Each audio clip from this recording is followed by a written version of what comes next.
Hi YouTube family, राणी दैफ हे व्हिडिओजमध्ये स्वागत आहे। हे पहा, आई आज बनवत आहे ढोकळा। तर या आईच्या ढोकळ्याची रेसिपी अलग आहे। तर या ढोकळ्यामध्ये आईनं काय काय घेतलं, काय काय नाही, तर आता आपण आईलाच विचारूत, कारण की आईनं आधी पीठ मिक्स केलेलं आहे। तरी पण आईला आपण विचारूत की याच्यामध्ये काय काय घेतलेलं आहे। चला मग व्हिडिओ कंटिन्यू पहा। आई, या पिठामध्ये तू काय काय घेतलं ती एकदा सांग आपल्या यूट्यूब फॅमिली। आधी थोडा कटाणाचं पीठ घेतलं, नंतर थोडासा रवा मिक्स केला, खाचा सोड्या, थोडं लिंबू सत्व मिक्स केलं ह्याच्यात। लिंबू सत्व मिक्स केल्यास तेल लावून घ्यायचं डब्याला। तेल लावून घेतलं की हे पीठ त्या डब्यात ओतायचं, ह्या भांड्यात ठेवायचं, थोडे वेळ झाकून ठेवायचं। झाकून ठेवलं की ढोकळा तयार होतोय। मग मिरची, कोथिंबीर, मोहरी याचा तडका द्यायचा। आईनं असं सांगितलेलं आहे। तर आता आपलं हे पीठ तयार झालेलं आहे। थोडंसं पाणी टाकू म्हणजे लागत होतं म्हणून आईनं त्याच्यामध्ये टाकलेलं आहे, कारण की रवा आहे ना, रवा फुलण्यासाठी जास्त पीठ लागतं, त्याच्यासाठी पाण्याची गरज होती म्हणून आईनं पाणी टाकलेलं आहे। हे कुकरमध्ये आईनं पाणी मस्तपैकी ठेवलेलं आहे। हे कुकरमध्ये पाणी ठेवलेलं आहे मस्तपैकी। या कुकरच्या पाण्याला आदन पण आलेला आहे।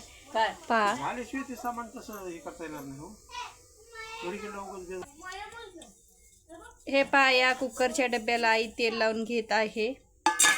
2 डबे तयार होते, कारण की हे पीठ केवढं म्हणजे फुललेलं आहे।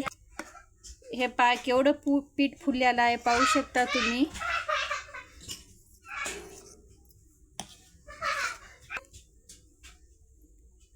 एवढं पीठ फुललेलं आहे आपल्या ढोकळ्याचं। खूप छानपैकी ढोकळा तयार होणार आहे।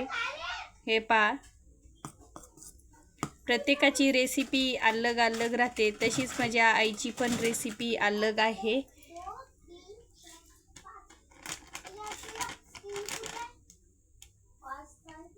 कोण कोण या रेसिपीमध्ये रवा टाकतो ढोकळ्याच्या, हे पण मला सांगा। थोडासा कलर येण्यासाठी आई याच्यामध्ये हळद टाकत आहे, वरतून छान दिसावं म्हणून। स्पंचिंग सुद्धा छान येते या ढोकळ्याची।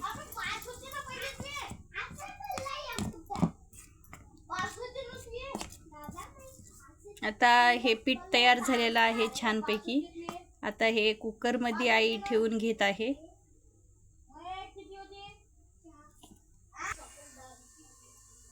हे याच्यामध्ये आईनं कुकरमध्ये ठेवून घेतलेला आहे। तर आता याला मस्तपैकी झाकण ठेवून वाफ काढून घ्यायची आहे या ढोकळ्याची।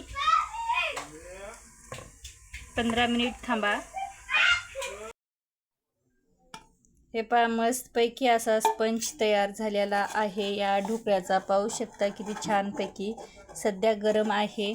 आणि हे आईनं तडक्याचं सामान असं तयार करून घेतलेलं आहे। लेकरासाठी करत असल्यानं आईनं एकच मिरची वापरलेली आहे लेकरासाठी।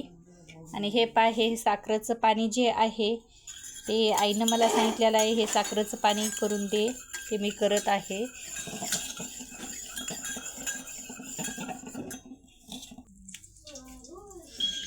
हे साखरेचं पाणी तयार केलेलं आहे।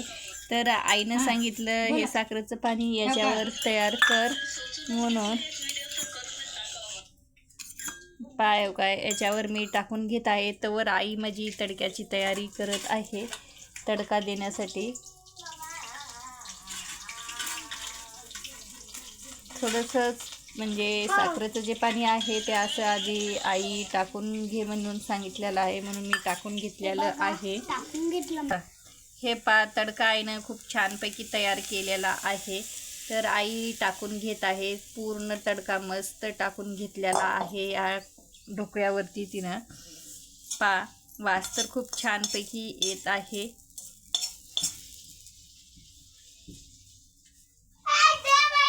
पूर्ण घरामध्ये मस्तपैकी असा या तडक्याचा वास छान येत आहे। आईच्या हातचा गरम गरम ढोकळा आम्ही पण आज खात आहोत। तुम्हाला कसा वाटला हे ढोकळा कसा नाही. आता हे थंड झालं की म्हणजे काढून याचे पीसेस घेणार आहे सर्वांना खायला.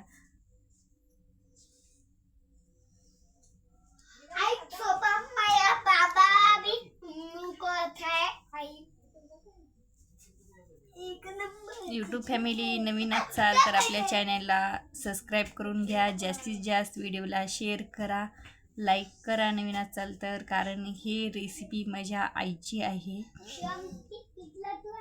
त्यासाठी म्हणत आहे की नवीन असाल तर चॅनलला सबस्क्राईब करून घ्या, लाईक करा, जास्तीत जास्त व्हिडिओला शेअर करा. चला बाय, भेटूत अशाच नवीन एखाद्या ब्लॉगमध्ये. मी आलेली आहे माझ्या आईकडं, तर आता आईचेच व्हिडिओ तुम्हाला म्हणजे पाहायला भेटतील.